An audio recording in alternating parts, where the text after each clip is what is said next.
subject is 59-year-old Thomas Clark, a full-time employee at Playtime Co. since 1955. 6 months ago, he was diagnosed with terminal lung cancer. Now, Mr. Clark, of sound mind, has volunteered for this experiment. We have eye movement. Can you hear us, Thomas? 1199 displayed much more disorientation than we expected. Subsequent mental testing metrics were also cut practically in half.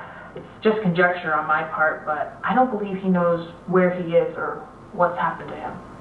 To make matters worse, the other experiments could tell 1199 was different.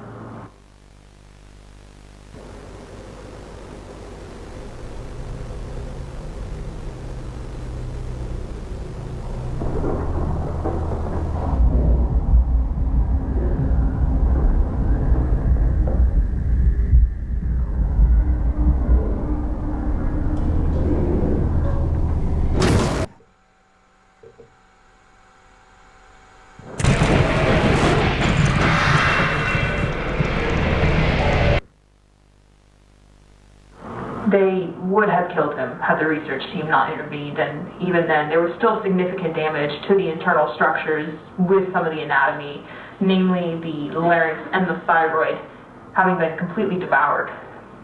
It took 12 hours in surgery to stabilize 1199. We keep him separated from the others now.